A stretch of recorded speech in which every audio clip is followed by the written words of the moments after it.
ಸ್ಥಳೀಯ ಸಂಸ್ಥೆಗಳ ಚುನಾವಣೆ ಇವಿಎಂ ಬದಲು ಬ್ಯಾಲೆಟ್ ಪೇಪರ್ ಬಳಸಿಕೊಂಡು ಆಗುತ್ತಾ? ಈ ಪ್ರಶ್ನೆ ಈಗ ಇದ್ದಿದೆ. ಯಾಕಂದರೆ ಸರ್ಕಾರನೇ ಇದಕ್ಕೆ ಶಿಫಾರಸು ಮಾಡಿರುವಂಥದ್ದು. ಟಿವಿ ನನಗೆ ರಾಜ್ಯ ಚುನಾವಣಾ ಆಯುಕ್ತ ಸಂಗ್ರೇಶ್ ಪ್ರತಿಕ್ರಿಯೆ ಕೊಟ್ಟಿದ್ದಾರೆ.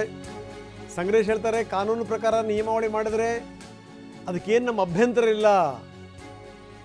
ಸ್ಥಳೀಯ ಸಂಸ್ಥೆ ಚುನಾವಣೆಗಳಲ್ಲಿ ಬ್ಯಾಲೆಟ್ ಪೇಪರನ್ನು ಬಳಸ್ಬೋದು, ಇವಿಎಂ ಬದಲಿಗೆ ಅದನ್ನು ಬಳಸಲಾಗುತ್ತೆ. ಗ್ರಾಮೀಣ ಮಟ್ಟದಲ್ಲಿ ಅದನ್ನು ಬಳಸ್ಬೋದು. ಏನಾದರೂ ಕಾನೂನು ಅಂತ ಮಾಡಿಕೊಂಡ್ರೆ ರಾಜ್ಯ ಸರ್ಕಾರ ಇದಕ್ಕೆ ಅಭ್ಯಂತರ ಇರೋದಿಲ್ಲ ಅನ್ನುವಂಥ ಮಾತನ್ನು ಹೇಳಿದ್ದಾರೆ ಸಂಗ್ರೇಶ್.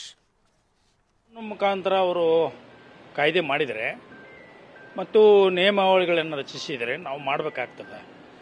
ಈಗ ಸೂಕ್ತ ಅನ್ನೋದು ಅವರು ನಿರ್ಣಯ ಮಾಡಿದ್ದಾರೆ.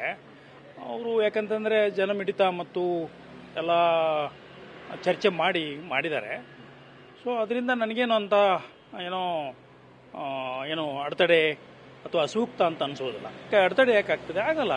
ಯಾಕಂದರೆ ಇವಿಎಂ ಬದಲಿ ಬ್ಯಾಲೆಟ್ ಪೇಪರ್ಗೆ ಹೋಗ್ತಾರೆ. ಬ್ಯಾಲೆಟ್ ಪೇಪರು ಈಗ ಒಂದು ಗ್ರಾಮ ಪಂಚಾಯತಿ ಅಷ್ಟು ಬಿಟ್ಟರೆ ಉಳಿದೆಲ್ಲ ಒಂದು 20-25 ವರ್ಷಗಳಿಂದ ಇದು ಇವಿಎಂ ಮುಖಾಂತರ ಮಾಡ್ತಾಯಿದ್ರು, ಮತ ಚಲಾಯಿಸ್ತಾ ಇದ್ರು. ಆದರೆ ಗ್ರಾಮ ಪಂಚಾಯತಿಗೆ ಮಾತ್ರ ಮತಪತ್ರಗಳ ಮುಖಾಂತರ ಮಾಡ್ತಾಯಿದ್ರು. ಹೀಗಾಗಿ ಈಗ ಗ್ರಾಮೀಣ ಮಟ್ಟದಲ್ಲಿ ಮತಪತ್ರದ ಒಂದು ಜ್ಞಾನ ಇದೆ ಅವರಿಗೆ. ಹೀಗಾಗಿ ಅದರಲ್ಲಿ ಏನೋ ತೊಂದರೆ ಆಗ್ತದ, ಅಡೆತಡೆ ಆಗ್ತದ ಅಥವಾ ಹಿಂದೇಟ್ ಆಗ್ತದ ಅಂತ ಅನಿಸೋದಿಲ್ಲ. ಇಲ್ಲ.